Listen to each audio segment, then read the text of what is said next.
Welcome, listeners, but take heed. We will say whatever we need to share our knowledge, thoughts, and joy, and even things that do annoy. So join us now, but be aware, we have a tendency to swear. We'll dial it back a little bit. But frankly, we don't give a shit. Welcome to Just Keep Rowling, a Harry Potter book movie compare and contrast podcast. I'm Kayde, and the dancing chicken next to me is Ellen. That is a cheap intro. A cheap intro. Well, what can I say? You're just cheap. That is unnecessary and uncalled for. Yeah, they can't all be high flyers. Wait, chickens don't fly. Shit. On that note, let's just keep rolling into the rolling rehash. Last week we covered chapter 29, The Dream, and the 4 lines of film scenes that kind of, sort of corresponded. Ron's theories have become less and less likely over time, especially when Crumb is concerned. Harry misses the simple days when his biggest worry was dodging Dudley's smelting stick. The twins adhere to a strict don't ask, don't tell policy. Time seems to pass at a snail's pace when the trio aren't able to meddle. Moody continues to be creepy supportive of Harry being the champion. Sirius is just trying to look out for his dog son, but the boy wants nothing to do with safety. And Dumbledore's mic drop on Fudge has everyone feeling the heat from that burn. During episode 102, Suck It, Corny, our Potter Pondering was, considering that this movie likes to show dreams, what do you think about them basically leaving this entire chapter out of the film? Hi, Ellen and Kayde. This is Ashley with this week's Potter Pondering. I honestly have no clue why they left this, particular dream, air quotes, out of the film, seeing as it, kind of ties in the narrative they're kind of spinning about his body just laying around in the forest. Or would that have been just a little too much? That would have been too much information if we found his body in the forest and then Harry has a dream of Voldy like, ew, and he's dead. And, maybe? I don't know. Hey guys, Mike calling in for the Potter Pondering.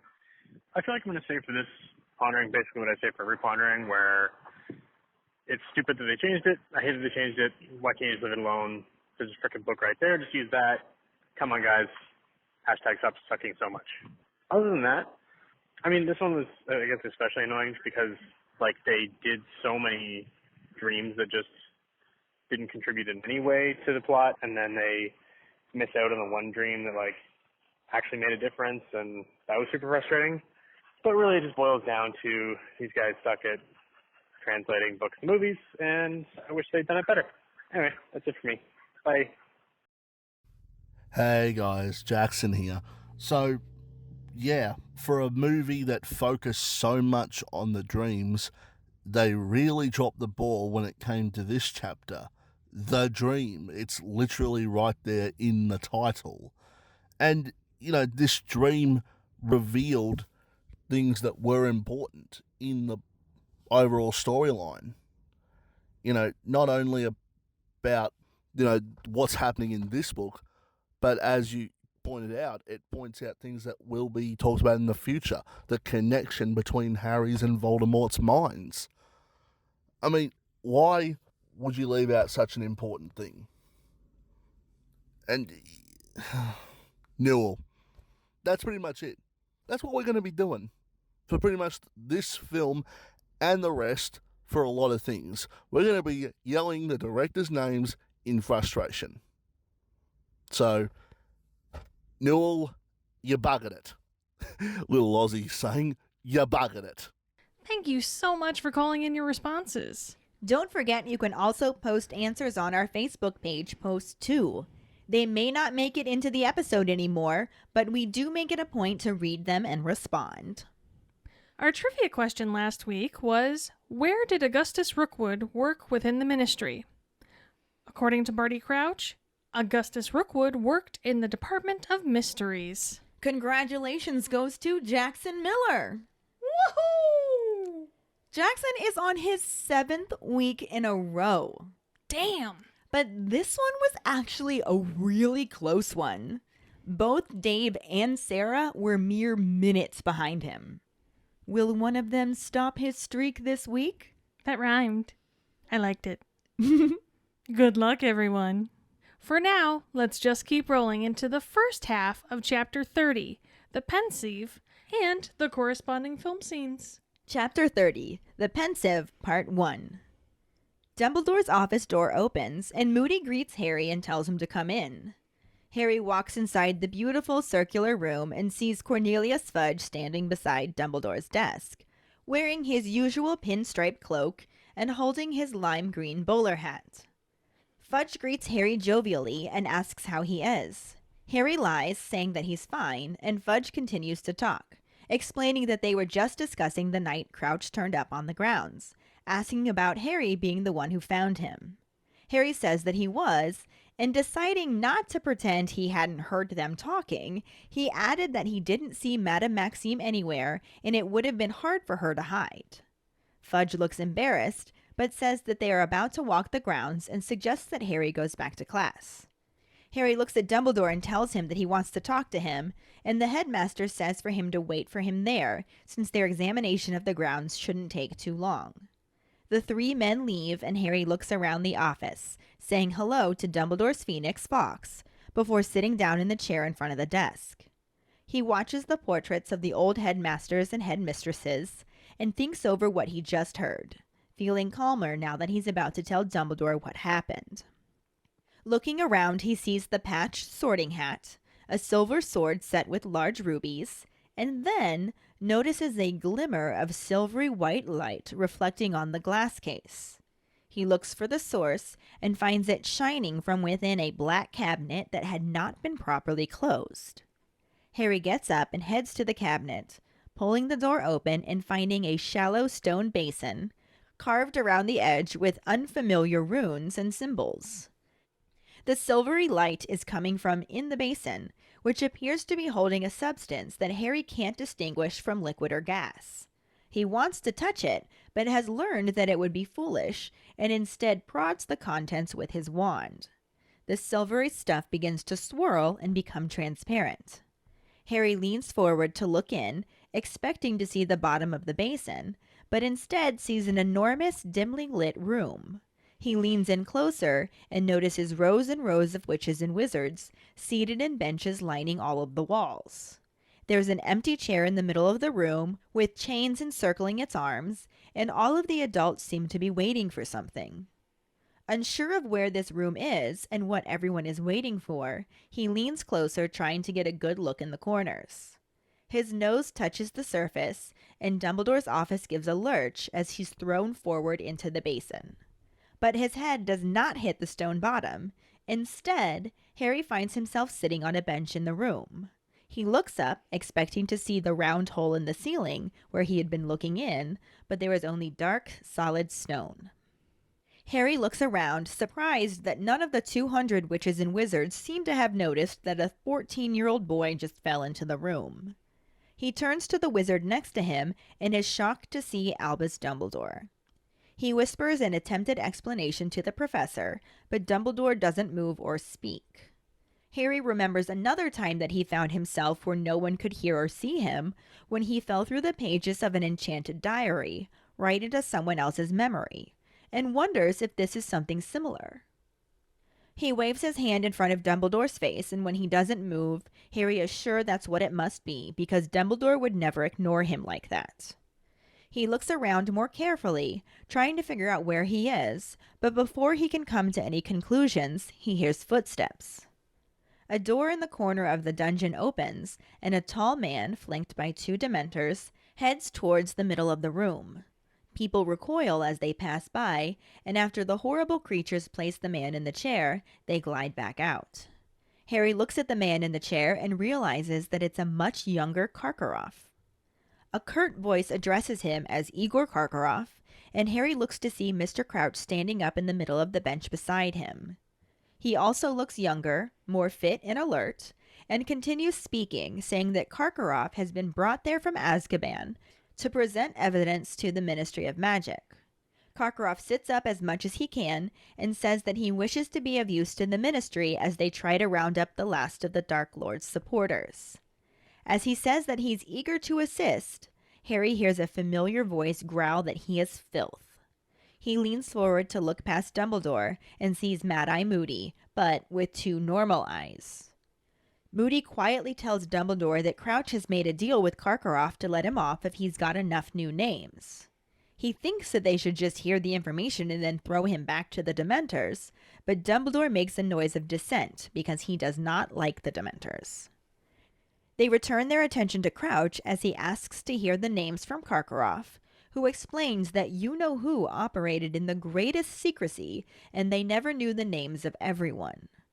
Crouch asks again that he does have some names, and Karkaroff says that he does, that he gives the information as a sign that he fully renounces him and is filled with deep remorse.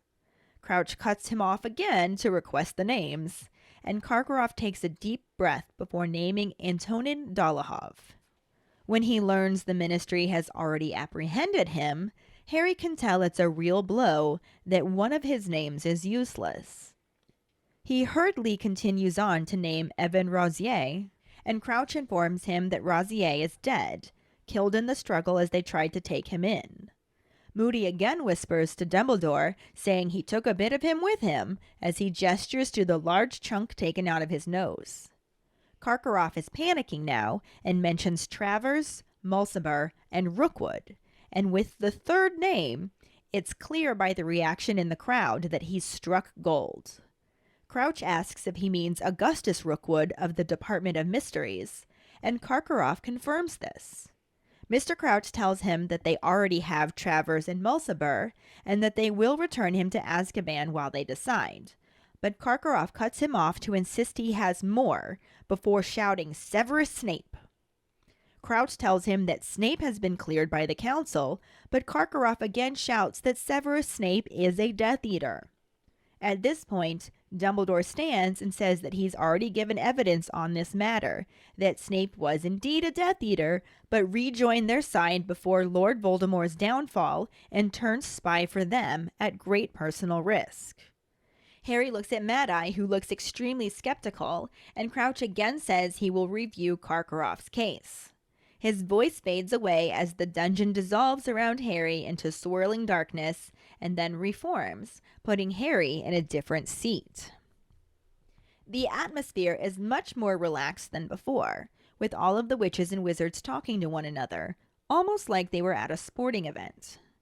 Harry looks around and notices a younger Rita Skeeter across the way, still with blonde hair, magenta robes, and sucking on the end of an acid green quill. Mr. Crouch looks more tired, gaunt, and fierce, and Harry understands that it's a different memory from a different day. The door in the corner opens and Ludo Bagman walks in, but not the Bagman Harry knows.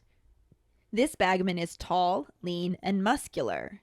He looks nervous as he sits in the chain chair, but when it doesn't bind him, he relaxes a little and waves at a few people in the crowd.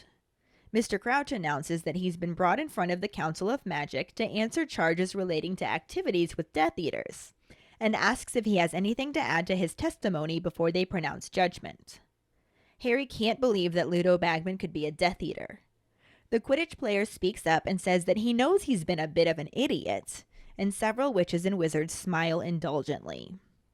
Crouch does not seem to share their feelings, and neither does Moody, who mutters to Dumbledore that he's never spoken a truer word.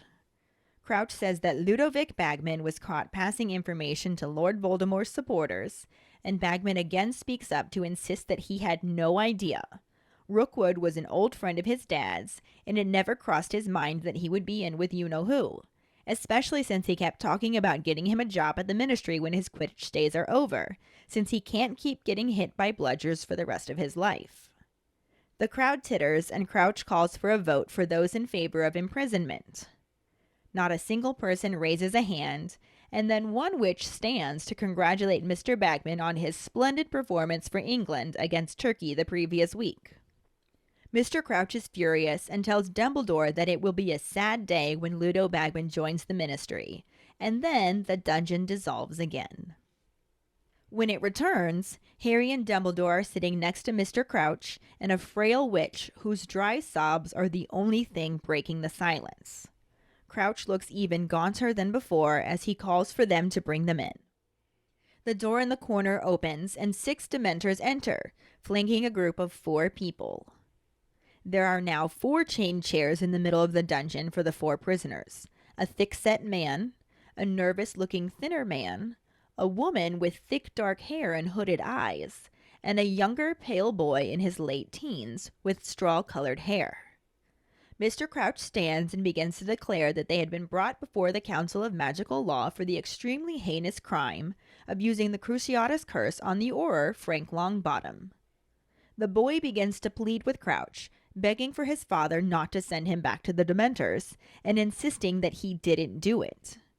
Crouch begins to yell over his pleas that they are further accused of using the Cruciatus Curse on Longbottom's wife, Alice, attempting to get information to restore he who must not be named to power.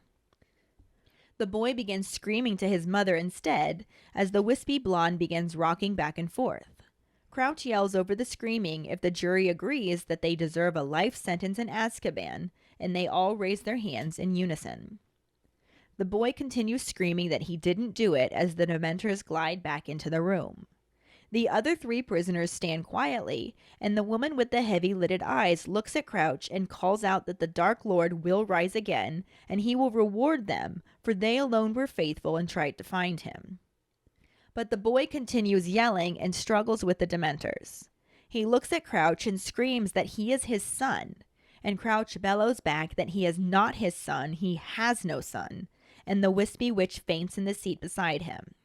He doesn't seem to notice as he yells for the Dementors to take them away, and Barty Crouch Jr. continues to plead with his father and insists that he wasn't involved. A voice then tells Harry that it's time to return to his office, and he turns to see an Albus Dumbledore sitting to his right and an Albus Dumbledore on his left looking right at him. The movie scene starts right as Mad-Eye Moody magically opens the door to let Harry into Dumbledore's office. Cornelius Fudge drops his agitated tone and greets Harry in delight. Harry steps into the office and tells his headmaster that he can come back later if need be, but Dumbledore insists that he and the minister are done, saying he will be back in a moment. Fudge looks a bit affronted as Dumbledore offers him his hat, and he, the headmaster, and Mad-Eye Moody all head out of the office. Dumbledore pauses to tell Harry he can help himself to the licorice snaps in his absence, and warns him that they are a wee bit sharp. He walks out, and Moody limps after him, stopping only to magically close the door after him as he silently stares at Harry. Harry watches as the door closes, and then looks around before reaching for a handful of licorice snaps. He picks one out of the pile, and it leaps into the air, brandishing little fangs that it sinks into Harry's hand. He shakes it off and backs into a large cabinet as the rest start to attack him as well. They fall to the ground and he starts trying to step on them, falling down to his hands and knees to get at them.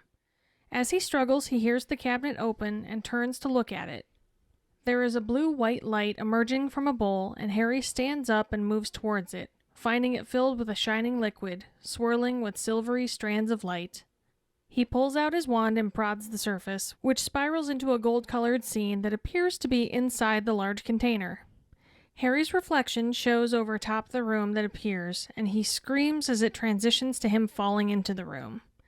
He lands in a seat right next to Dumbledore and looks around at a crowded room before noticing him.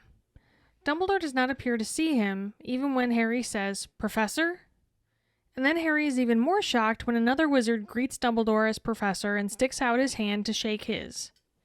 The wizard's hand goes right through Harry's body, and Harry looks around in confusion and feels his chest in concern. The scene shifts to show that the room is perfectly round, with witches and wizards and piles of paperwork positioned around a cage in the middle.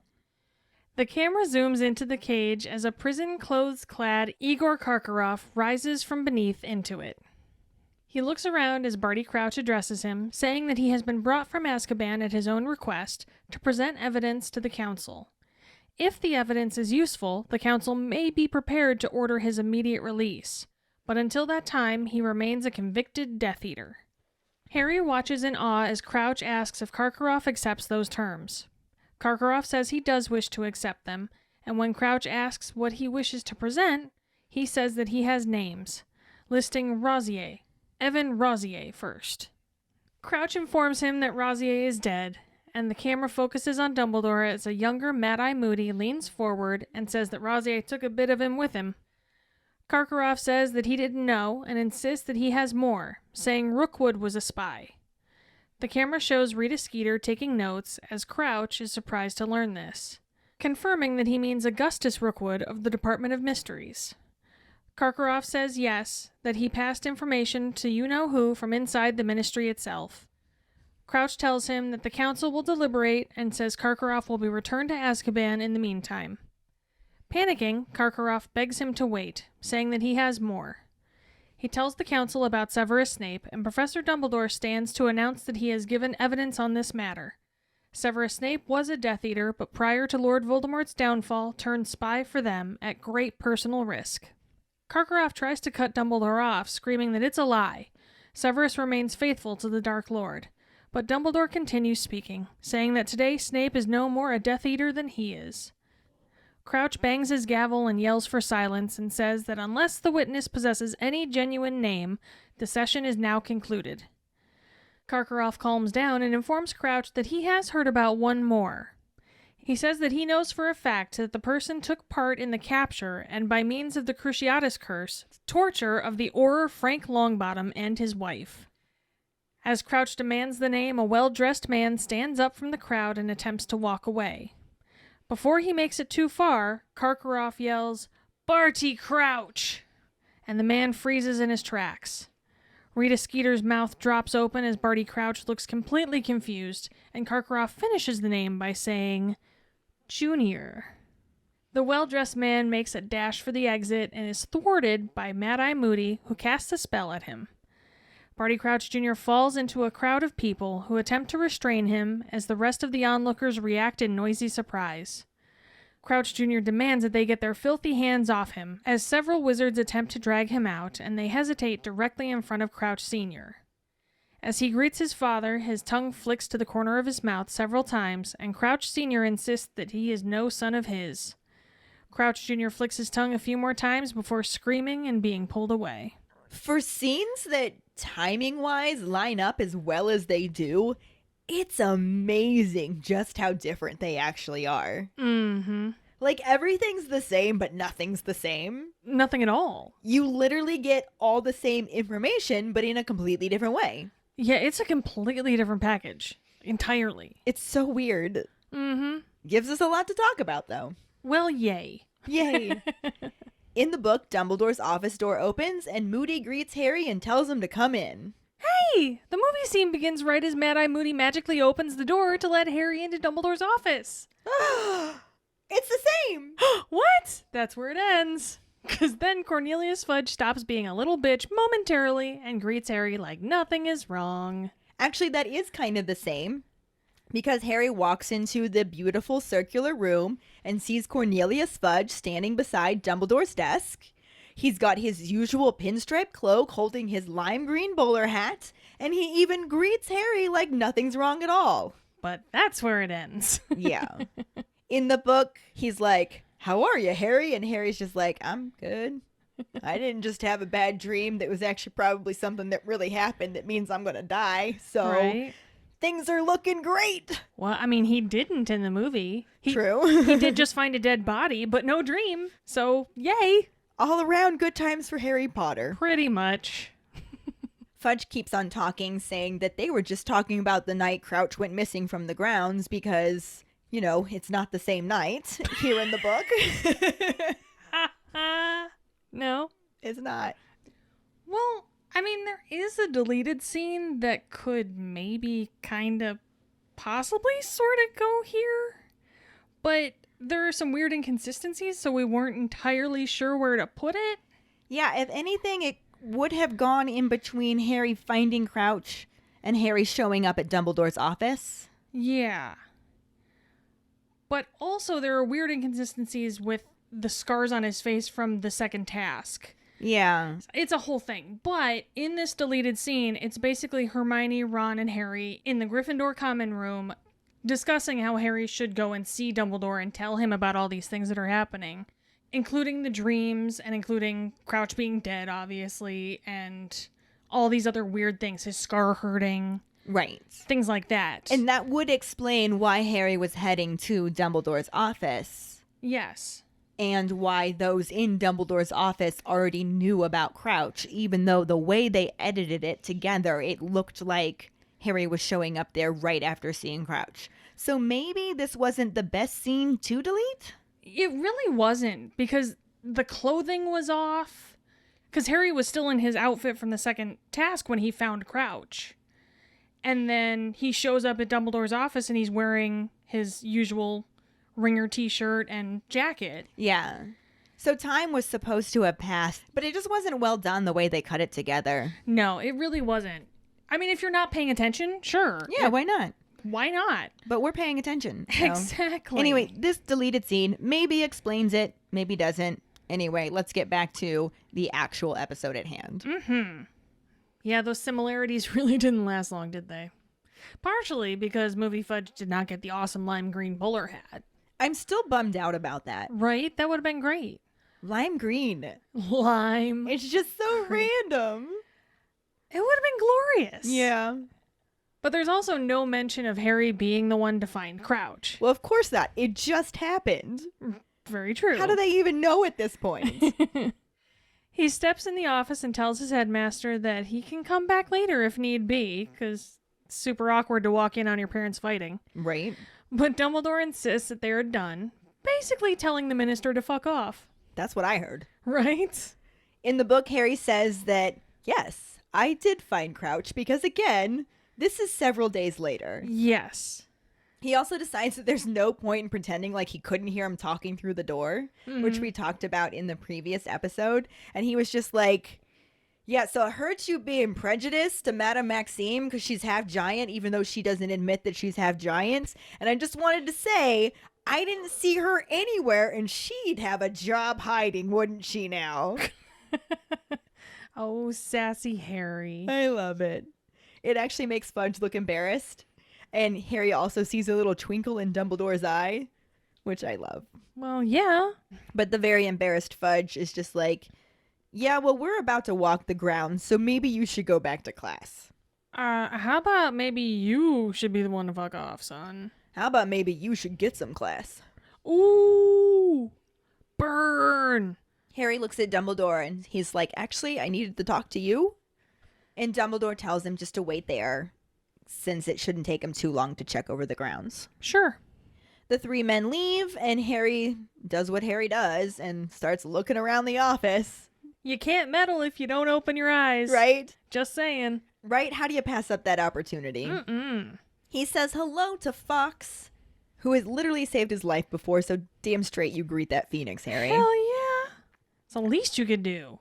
And then he sits down in the chair in front of Dumbledore's desk and just watches all of the portraits of the old headmasters and headmistresses, pretending to sleep probably. I'm sure they were awake for that whole conversation. Oh, hell yeah.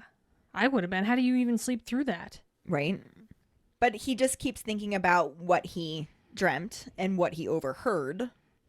And he feels better now because he knows he's about to talk to the all-powerful, all-knowing Dumbledore about what happened. Yeah, it's not how it happened in the movie. In the movie, before they leave, Dumbledore offers Harry some candy that most parents would toss right out of your Halloween bag. He calls them a wee bit sharp. I would have told Harry that they have a bit of a bite to them. Oh, jeez. Fuck off. Gosh. Yes, I realize I just said gosh. That's how frustrating you are. You make me say gosh, Ellen. Aw, gee willikers. Shucks. He leaves, and Moody skulks after him and magically closes the door after him as he gives Harry the eye. You know, the mad eye. The mad eye. Harry reaches for a handful of some extremely violent-ass candy, which, side note, those things look like fucking leeches. Why are you even trying to eat them? Don't. Just don't. And being so greedy about it, too, he, takes a whole handful of them. No wonder they attack him. One could say he bit off more than he could chew. Or, and hear me out, you could just fuck right off. Just like Harry wants the liquor leeches to fuck off. To be fair, the liquor leeches need to fuck off. I like it here.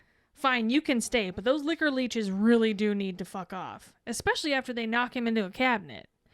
He aggressively starts stomping at them as they all scatter, and instead of just letting the fuckers go, he decides to crawl under a table to get at them. Well, he's got to get rid of the evidence. He can't just let liquor leeches roam around Dumbledore's office. That's why he shouldn't have been so greedy. Just saying. Though, I always figured that Dumbledore offered him candy so that he would take a handful and end up stomping on the floor and accidentally open the cabinet so he can meddle. I can see how you thought that, but I don't think it worked. I mean, it kind of did. I mean, as a story plot device, I could see how maybe they were trying to do that, but it didn't quite. It all just looked weird. It's also not remotely how it happened in the book. Though Harry does do some similar meddling. Like he does. He looks around, first noticing the sorting hat just hanging out on the shelf. Sure. He also sees a very familiar looking silver sword with large rubies set in the hilt, which he would recognize from some previous meddling. What? And then, in the reflection of the glass case, he notices this shining silvery light and naturally just goes, "What is this? I must meddle." He looks around to see where it's coming from and sees a black cabinet that is partially opened.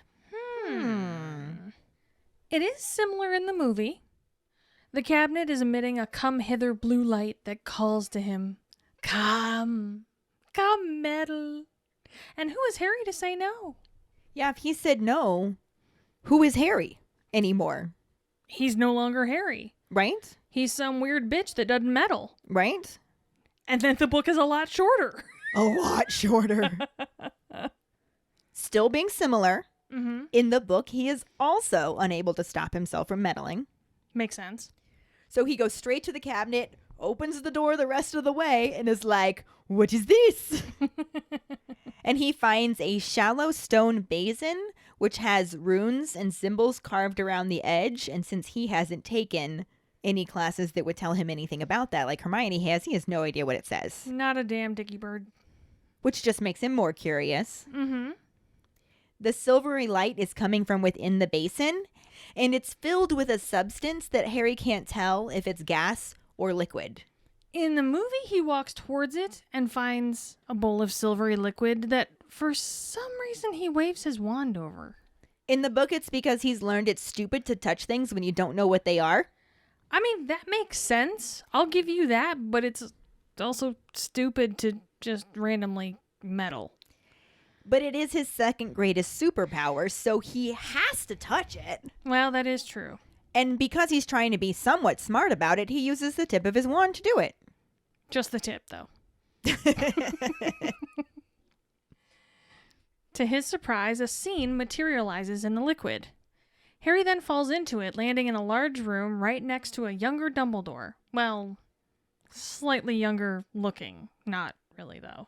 Yeah, he's no Jude Law. Unfortunately for all of us. Dumbledore. Dumbledore, yeah.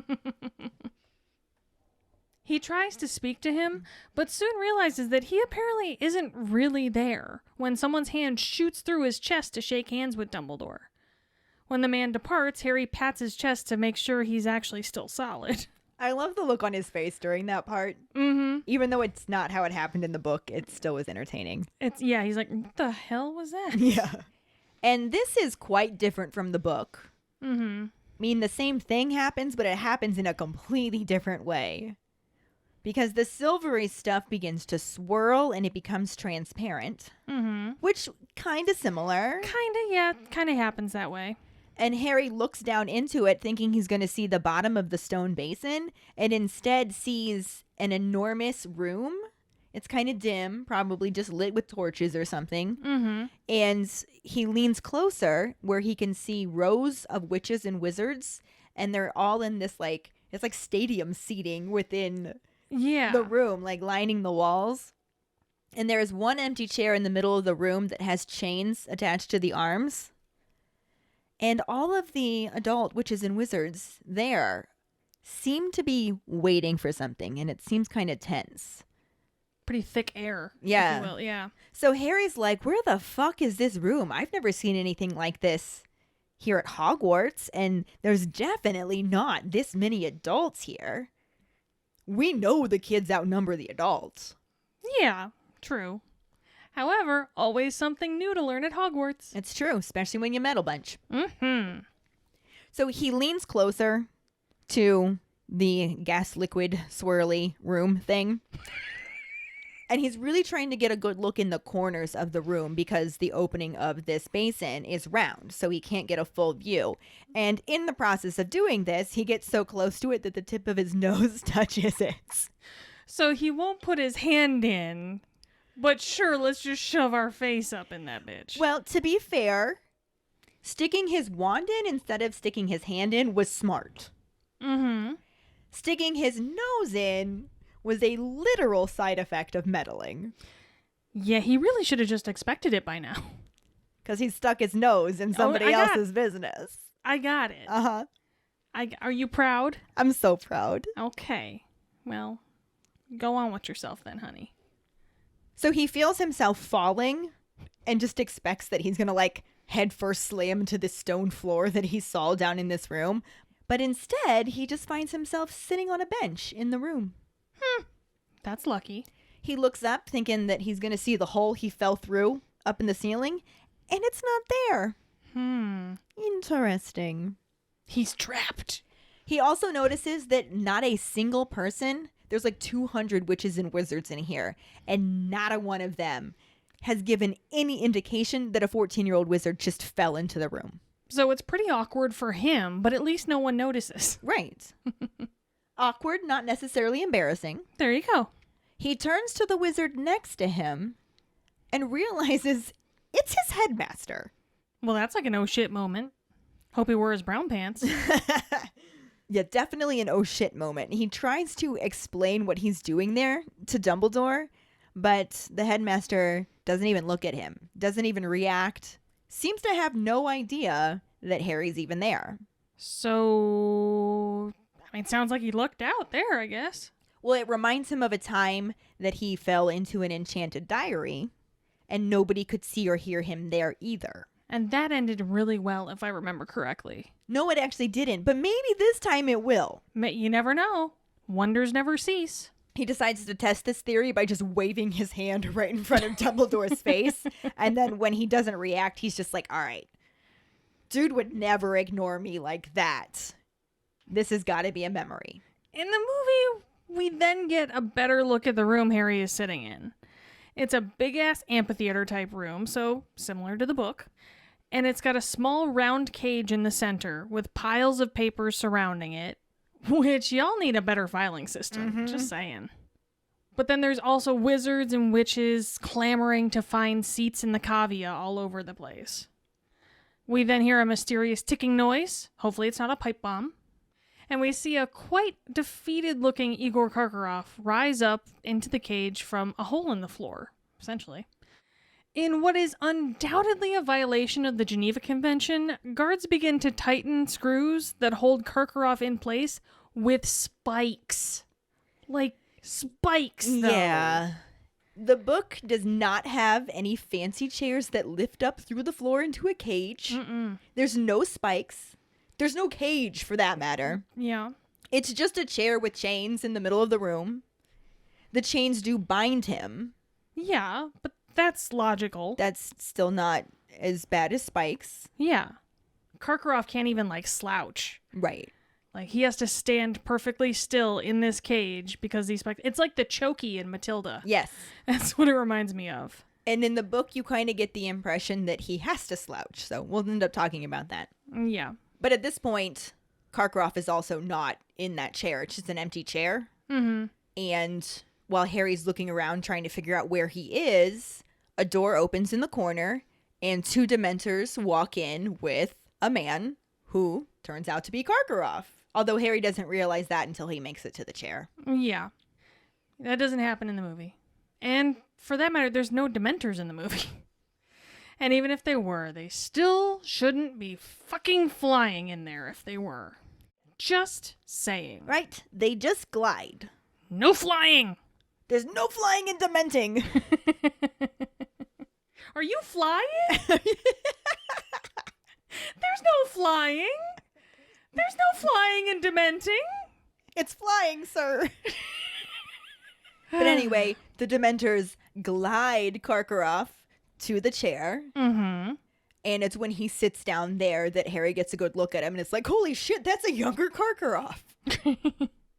He doesn't look really younger in the movie at all. Like, at all. None of them really did. Obviously, none of them did, but just saying. The book really specified that everybody clearly looked younger. Yeah. I mean, this is over a decade, so they should. Right? But at least that part's the same, that it is, in fact, Karkaroff in the chair. Hey, baby steps, guys. Right?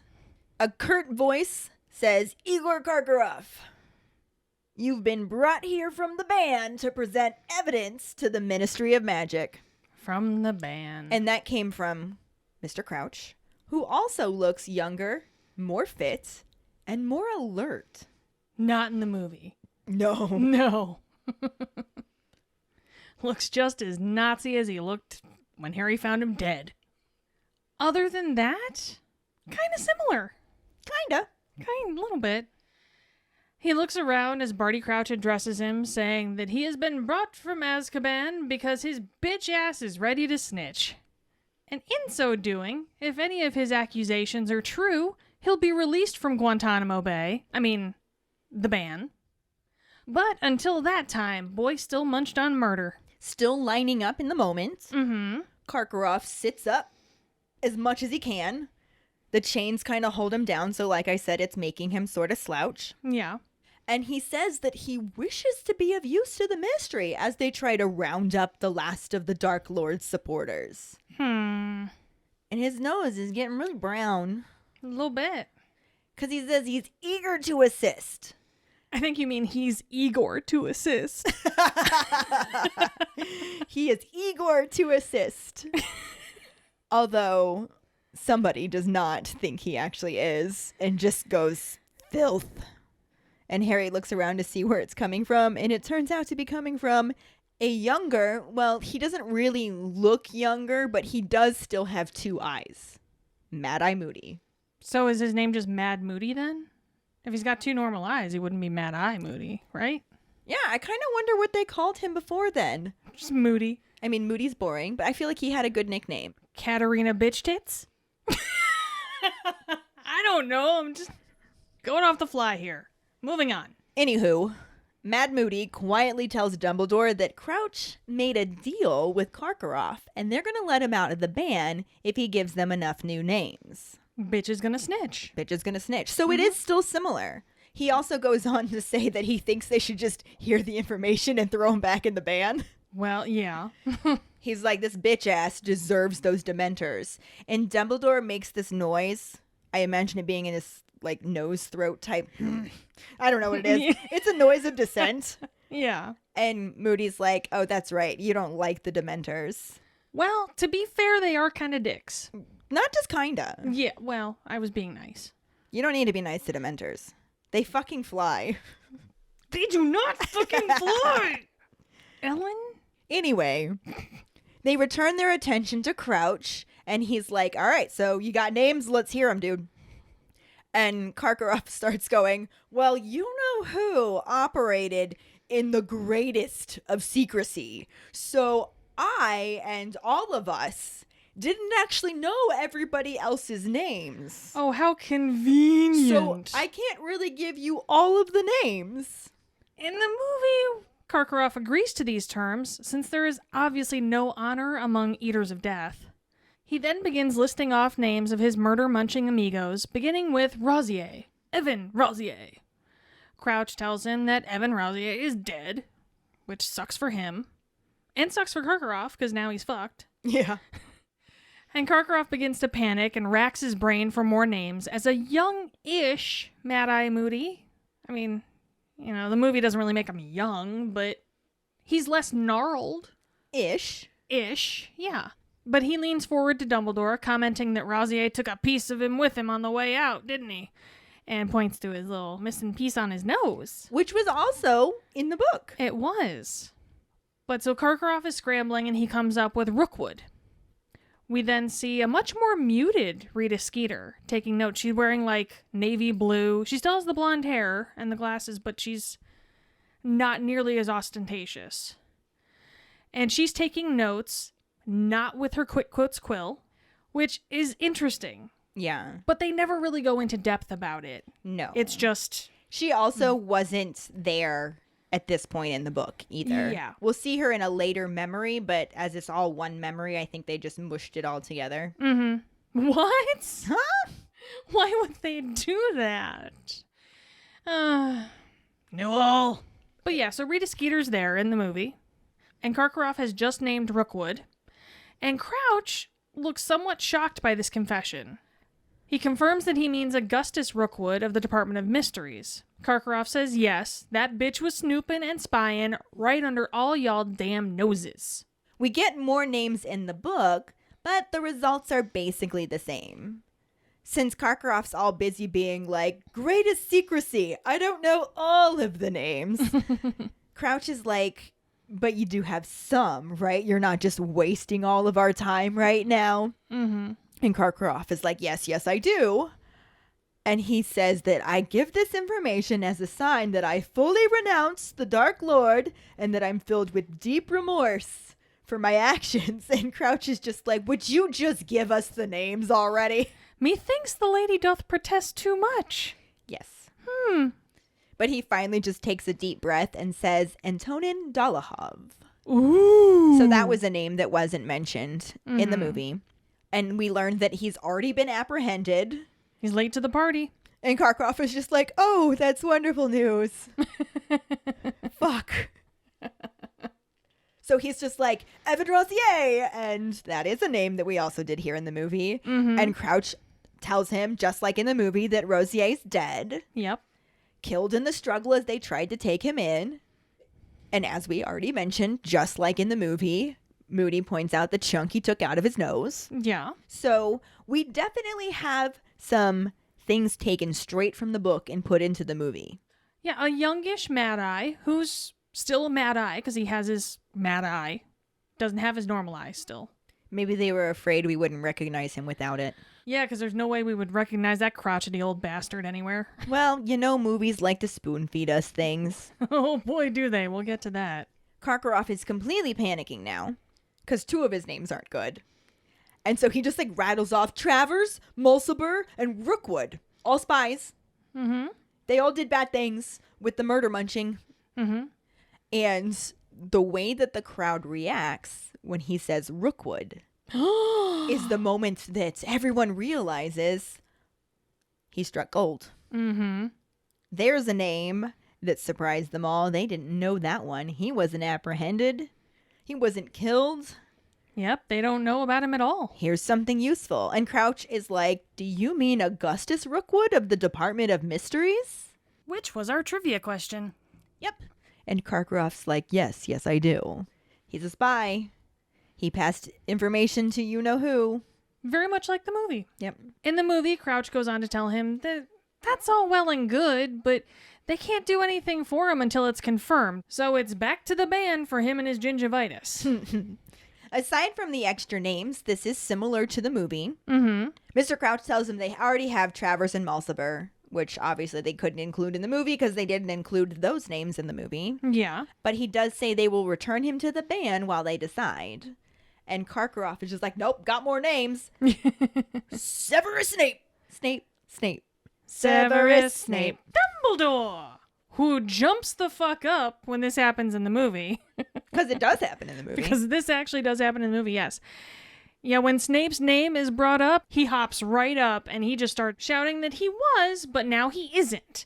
And he just wishes a bitch would say something else about Sev, because he came here to defend the fuck out of Snape and chew bubblegum, but wouldn't you know it, he's all out of juicy fruit. Meanwhile, everyone else in the room rolls their eyes harder than Mad Eye Moody, because everyone's probably heard this a million times over by now. But it worked. True. I mean, Snape wasn't arrested. That's very true. But also in the book, first Crouch tells him that the council already cleared Snape. And Karkaroff keeps shouting. He's just like, no, Severus Snape is a murder muncher. Mm-hmm. And then Dumbledore stands up, having none of that shit. And he's just like, as this council knows, I've already given evidence on this matter. But here I am doing it again because apparently Karkaroff deserves an explanation. Snape was a murder muncher, but rejoined our side before Lord Voldemort's downfall and turned spy for us at his own great personal risk. And Harry looks at Mad Eye, who rolls his eye really hard. Yeah, because he can. And Crouch again says that he's going to review Karkaroff's case. At this point, his voice sort of fades away and the dungeon just dissolves into swirling darkness and then reforms back in the same room, but Harry is in a different seat. Yeah, and this is where the changes really start to become more apparent. Because, well, there is no change. At least no change in the courtroom. He's still there. In the same place. Yeah, same spot, everything. Nothing has changed there. Instead, hullabaloo breaks out in the courtroom when Karkaroff says that greasy lion bitch is still all about the evil life, and Dumbledore gets ready to throw some hands, because he's just sick of that shit. Crouch bangs his gavel and tells everyone to sit the fuck down and chill the fuck out, and if he's not gonna help, it's back to the band for a little 7 minutes in hell with a Dementor. Because he is not here for that. Yeah, the movie cuts out a whole section that Harry meddles in here. What? Because in the new scene that formed around Harry, even though it's the same place, the atmosphere is much more relaxed. Mm-hmm. There's still a ton of witches and wizards there, but they're all talking to one another like they're at a sports game instead of being at a trial, which is what it basically is. Yeah, they're chattering. They're chattering. Mm-hmm. When Harry looks around, he notices a younger Rita Skeeter across the way. She still has her blonde hair, but unlike the way they showed it in the movie, she's still extremely ostentatious and the fucking peacocks in her magenta robes and sucking on the end of her acid green quill, which we know is the quick quotes quill. Mm-hmm. Exactly. So the movie, I don't know if they put her in darker clothes just to show that it was a memory because they like to play with the mutedness of it. Maybe? Maybe they couldn't find, like, a muted Magenta? acid green. Muted magenta. Maybe pea soup just wasn't her color. No. I don't know. But it was weird. Yeah. But she is actually in this memory, so I can see why they included her in the movie one. In this, Mr. Crouch looks extremely tired. He's gaunt, and he looks very fierce. So it shows Harry that this is a different day. There's people there that weren't there before. He's in a different place. Mr. Crouch looks like he aged 5 years. Mm-hmm. This time when the door opens in the corner, it's Ludo Bagman who walks in. Wait, what? But this Ludo Bagman not only is younger, he is also taller, leaner, and muscular. Ooh, sexy Ludo. Sexy Ludo. Height of his Quidditch career Ludo. Ooh. Hello, Ludo. He looks very nervous as he sits in the chair, but the chains don't actually bind him. So he seems to relax a little bit, and it actually feels comfortable enough to look around and wave at a few witches in the crowd. So it's more like he's on a talk show almost. Right? Mr. Crouch says that he's been brought in front of the Council of Magic to answer charges relating to activities with murder munchers, and wants to know if he has anything to add to his testimony before they pronounce judgment. Harry's just sitting there like, Ludo Bagman's a murder muncher? I mean, here it kind of makes sense then that they cut this out of the movie since they completely cut out Ludo Bagman in general. So. There's no point in including it then. Mm-hmm. But the Quidditch player, he just sort of sits up and he's like, well, yeah, I've been a little bit of an idiot. He's such a chode. And several witches and wizards smile very indulgently at him, although Moody's like, boy, you've never spoken a truer word. Boy, I said, boy. And he mutters that to Dumbledore. Crouch also does not seem to have any feeling of indulgence towards Bagman. So He just goes on to say that Ludovic Bagman was caught passing information to Lord Voldemort's supporters. And Bagman's just like, whoa, whoa, whoa, whoa, whoa. I'm telling you, I had no idea. Rookwood was an old friend of my dad's, and it never crossed my mind he'd be in with you-know-who. Plus, he kept saying he was going to get me a job at the ministry. I can't keep getting hit with bludgers all my life. Some point I got to retire, and then what am I going to do? Game show host? He'd probably be good at that, too. He would. But when he makes that comment about not getting hit by bludgers for the rest of his life, the crowd titters. Of course they do. They just indulge everything. He's clearly very popular. Mm-hmm. And it becomes even more clear just how popular when Crouch is just like, all right, who votes in favor of imprisonment? And not a single hand moves. Like one dude, he had an itch on his head and he was afraid to scratch it because he didn't want to accidentally look like he was voting against him. Yeah. That's so celebrity culture. Yes. Oh, it makes me sad. One which even stands up to say, congratulations on your splendid performance for England against Turkey last week. Ugh. And then Mr. Crouch is just super pissed and tells Dumbledore it will be a sad day when Ludo Bagman joins the ministry, which, as we know, that sad day arrived. Oh, lordy. I wonder who got him the job since Rookwood was a murder muncher. Very true. It'd be really funny if it was actually Crouch. But the dungeon dissolves again. And this time when it comes back, Harry and Dumbledore are sitting next to Mr. Crouch and a frail witch, a wispy blonde witch, who's sobbing dry sobs so loudly that it's a little ridiculous in this otherwise quiet room. Crouch also looks worse than he's looked in any of the other memories as he calls for the Dementors to bring them in. This technically lines the book back up with the movie, but there's little to nothing the same here. Since it isn't a new scene, it's all part of the original one that Harry was sucked into. Yeah. In the book, the door in the corner opens, and this time 6 Dementors come in, and they have a group of 4 prisoners. So there's also 4 chained chairs in the middle to accommodate the change. Mm-hmm. There's a thick-set man, a nervous-looking thinner man, a woman with thick dark hair and hooded eyes, who we all know who that is, even though we haven't officially met her yet. Mm-hmm. I love that little, like, you're gonna meet this woman later. Right? We're just gonna pepper her in here right now. Mm-hmm. And a younger, pale boy who seems to be like maybe 19 with straw-colored hair. And I want to emphasize that when we get to the movie counterpart. Straw-colored hair. Crouch stands and announces that they've been brought before the Council of Magical Law for the extremely heinous crime of torturing the Auror Frank Longbottom with the Cruciatus Curse.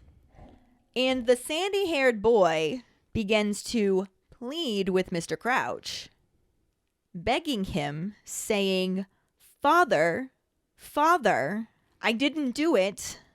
Don't send me back to the Dementors. Did he just say father? So obviously we are to assume that this young boy is, in fact, Crouch's son that we heard about from Sirius in the book. Obviously not the movie. Yep. Explains his cold demeanor, too. Yes. And as the boy keeps yelling his innocence, Crouch just yells over him. Sure. And says that they're also accused of using the Cruciatus Curse on Longbottom's wife, Alice. And they were attempting to get information to restore he who must not be named to power. Them are some pretty hefty charges there. Yeah. Mm-hmm. And since Mr. Crouch is just completely ignoring his son, the boy begins screaming towards his mother instead, causing the wispy blonde to start rocking back and forth on the bench. As a mom, I can Oh, not even kind of. Not a mom. Totally understand. Yeah, I feel that, like, hard. Crouch just continues yelling over the screaming and wants to know if the jury agrees that they all deserve a life sentence in the ban. And it's all just total unison. Yeah. They all just raise their hands. Barty Crouch Jr. continues screaming that he didn't do it. As the Dementors come back into the room, not flying, they glide. 'Cause they don't fly. And the other 3 prisoners, they're not protesting. They just stand. They're like, yep, we got caught. Mm-hmm. But the woman with the heavy lidded eyes looks directly at Crouch and is just like, you know what? The Dark Lord's going to rise again. And we're going to be rewarded above everybody else because we alone were faithful. And we let ourselves get captured instead of denouncing him or lying. I mean, except for the sandy-haired boy. Except for the sandy-haired boy who continues to yell and struggles with the Dementors. But to be fair, I think it's pretty sociopathic when you don't struggle against Dementors because they're fucking Dementors. Well, that tracks Mm-hmm. for what we know about this woman. The other 2 we never really learned that much about. But No. as the boy is yelling and struggling with the Dementors, he looks right at his dad and he's just like, I'm your son. And Crouch is just like, you are not my son. I have no son. That's cold. Yeah, his wife faints. Just completely faints in the seat right beside him. Understandably. Although Crouch doesn't notice. He's too busy yelling for the Dementors to take them all away. And Barty Crouch Jr. continues to plead with his father and insists that he wasn't involved. Yeah.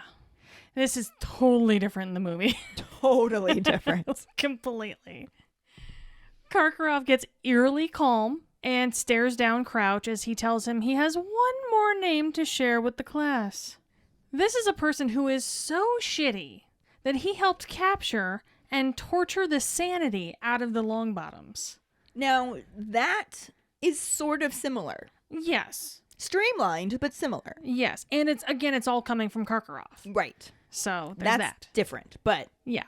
As Crouch demands the name, a well-dressed man stands up from the crowd and starts to make his way out of the courtroom, like real slick. it was like the doo-doo, doo-doo, doo-doo, doo-doo, sneaking out. They'll never notice me, especially not with this giant mustache. Yeah. But before he makes it too far, with, his amazing attempt at escape. Not at all suspicious attempt at escape. No, not at all. Not at all. Karkaroff yells out, "Barty Crouch!" And the man freezes in his tracks. Suspiciously. Yes. And then Rita Skeeter's mouth drops open, and everyone's like, what the fuck just happened? Like, what? And Barty Crouch is like, it's not me. Why What? are you accusing me? What? I didn't do shit, guy. What are you doing? The fuck? And then Karkaroff kind of leans in, like pushing his face against these spikes, which... Little intense. Way to add effect, guy. Yeah. Man. Whew. But yeah, he pushes his face against these spikes and he just says, Junior. And the crowd goes fucking wild. And the well-dressed man makes a mad dash for the exit, but is thwarted by Mad Eye Moody, who still has his mad eye. Yes. And he casts a spell at him and it knocks him into all those papers. Like we said, guys, y'all need a better filing system. Oh yeah, that just fucked all up. Oh my god. Can you imagine being the paralegal that has to clean all that shit up? It's probably a house elf. Probably. But yeah, Mad Eye Moody casts a spell, knocks Barty Crouch Jr. into all the people and all the papers. Everything goes flying. And several men are able to restrain him, grab him by the arms, and the rest of the onlookers are just... Le gasp! Oh my stars! Oh my stars! Oh my stars, it's a man! But can we just pause here and comment on how the fact that it is a man It's a man! and not a teenage boy? No, not at all a teenage boy. And we are going to talk more about this at the end of this section because I love me some David Tennant. Love. And I think that he was phenomenal in this role, the way they wrote it. Mm-hmm. But good Lord, is that not any way, shape, or form how I imagine Barty Crouch Jr. No, not even a little tiny bit. Not even a little bit. Granted, I had no issue taking in all the sights of him in that three-piece suit, but... Oh, I accepted it very quickly. Oh, it was gorgeous. However, that was not a 19-year-old boy. With straw-colored hair. Yeah, not at all. And he doesn't sound like a 19-year-old boy either. He's not sniveling. He's straight up fighting, and he's just like, get your filthy hands off me, you pathetic little men. Yeah, this is probably the biggest difference in the entire movie. Yeah. Because this is just a completely different character. Mm-hmm. Different character entirely. And it changes the way that you feel for the character, too. Mm-hmm. When it's a 19-year-old boy who's sobbing, and I'm your son, I'm your son, I'm your son, you feel for it. Like, you read that book and you're like, holy fuck, Crouch is a dick. yeah. You watch this movie and you're like, holy fuck, Crouch Jr. is a dick. Thank you. Exactly. A handsome dick. Yeah. He's a dick in a 3-piece suit, but that boy's a dick. And there is not an ounce of sniveling. No. No sobbing, no crying, no begging, no pleading, no denial. No. He smiles at his dad. He smiles at Crouch. And what else does he do? Oh, we'll tell ya. A quick little flick of the tongue right to the corner of his mouth a couple times. And it was in this moment in the movie that anybody who was paying attention to anything and hadn't read the books was just like, oh shit, Moody's not Moody. Mm-hmm. When you weren't supposed to find that out yet. The only problem with that is it was just too soon. Too soon. Hashtag too soon? Hashtag too soon. Too goddamn soon. Effective. Yeah, especially because we literally just saw Moody do it. If they would have had Moody do that in the beginning, like when he first showed up at Hogwarts. Subtly, something. Even if they had just left it with the one that he did in Defense Against the Dark Arts class. Mm-hmm. But they did. They had him do it right there in front of his father. Yeah. Which made his father recognize him. Yep. And I don't know that we needed that clue. It spoon-fed us too much. Oh my God. It didn't spoon feed, Ellen. It force fed. It force spoon-fed. It like really they did. shoved the whole spoon down our throats. We don't need that much of a hint, guys, because it's No. not a hint. You literally just gave it all away. I will say, though, that it was a good oh shit moment. It was. But it was too soon. It was at the wrong time. We're still hashtag too sooning it. Definitely. But Crouch Sr. acts the same way with the you are no son of mine. And you get that same idea, but it's not nearly the same. Well, of course he's denying fathership to that guy. Well, yeah, because that guy's a 3-piece suited bag of dicks. Yeah. Facts. But this is where the movie scene ends, thank God, because Oof. that was a lot. That was a lot. It's a lot. The book chapter basically ends here too, but there is one last thing. Mm-hmm. Harry hears a voice say, I think it's time to return to my office. And he turns and he sees Albus Dumbledore sitting on his right and Albus Dumbledore standing on his left. And that Albus Dumbledore is looking right at him. Directly at him. So Harry Potter just got caught meddling. Mm-hmm. And stay tuned. We'll talk about what happens next week. Same Potter time. Same Potter podcast. But since this is the official introduction of Barty Crouch Jr., this is where we're going to be talking about David Tennant. Swoon! I love David Tennant so much. I love David Tennant so much. And you know what? Here's the funny thing is there is a picture of him when he was younger, when he was about 19, and he has straw-colored hair. It would have been perfect. He was just a little too old for it. If only we could go back in time. And to be honest, I don't know if they rewrote the part for David Tennant or if they wrote that part and was like, David Tennant would be perfect for this. I don't know which order that happened in. Yeah. Because they had to have rewritten it. That's not the same character. No, not at all. He just has the same name. But the fact that it was so different, he was clearly aged up, his attitude was different, and it's something that David Tennant is really good at. Oh, yeah. Oh, my gosh. It makes me think that they were like, we need to put David Tennant in one of these movies. Who can he be? Oh, let's rewrite Barty Crouch Jr. so he can be the villain, because David Tennant makes a fucking fantastic villain. Yeah. And you know what? He really does. He really does. He also makes a really adorable romantic lead. He does. But his character acting is so well done. It's just, He's incredible. he's a chameleon. He's amazing. I just love him so much. The fact that he wasn't a 19-year-old boy is not his fault. No, it's not. We love him. He was phenomenal, even if it wasn't the Barty Crouch Jr. we were expecting. Yes. But that'll bring us to this week's Potter Ponderings, which we have two. Our first one is, what are your thoughts on the differences in Barty Crouch Jr.'s character from the book to the film? And our other one, for funsies, is make up a nickname for Mad Eye Moody before he had the Mad Eye. Mm-hmm. Find the post on our Facebook page and share your thoughts.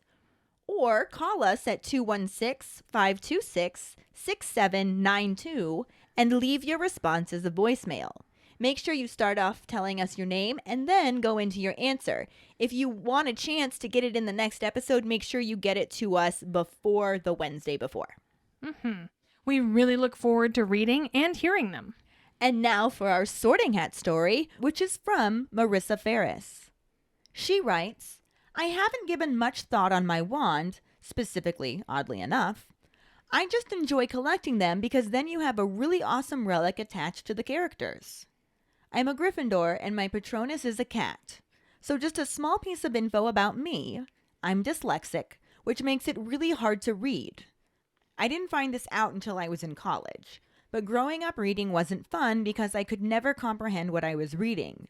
All of my friends were obsessed with reading and books, but I stayed far away. My dad wanted to go see Sorcerer's Stone when the movie came out, so he took me with him. I was about 12. I thought Ron Weasley was the cutest boy I had ever seen. My best friend had all the books, so I decided to give it a go, and I read through Sorcerer's Stone and Chamber of Secrets just in time to see the Chamber of Secrets movie. I read through Prisoner of Azkaban and Goblet of Fire and had to patiently wait for Order of the Phoenix. The rest is history. 20 years later, and Ron is still my favorite character. I have countless memories from book and movie releases, and I drive my husband crazy with all the wands I buy. Sidebar, I eventually graduated with an English degree, so thanks to Harry Potter, I learned how to work with my dyslexia to read and comprehend. That's awesome. Isn't it? I love that. Thank you so much for sharing your Sorting Hat story with us, Marissa, and congratulations on your degree. Hell yeah. And if any of you other keepers out there listening would like us to read your Sorting Hat story on a future episode, you can email it to us at justkeeprolling@gmail.com. Let us know your house, wand, Patronus, how you got into Harry Potter, and anything else you might want to share with us. That'll bring us to this week's trivia question, which is, how does Dumbledore respond when Harry tells him he fell asleep in divination? The first one who responds with a correct answer and the code word #GoOn will get a sticker. Another way to get a sticker is to rate and review us through iTunes or Facebook. Make sure to email us at justkeeprolling@gmail.com to let us know you did, and we'll get back to you to figure out which sticker you want and where to send it. Don't forget to find us and follow us on Facebook at JKR Podcast and Twitter and Instagram at Just Keep Rolling. Following us on Podbean at justkeeprolling.podbean.com will get you the episode as early as possible and give you a leg up in answering the trivia question. Make sure to check out our website at justkeeprolling.com, and don't forget to subscribe to our YouTube channel.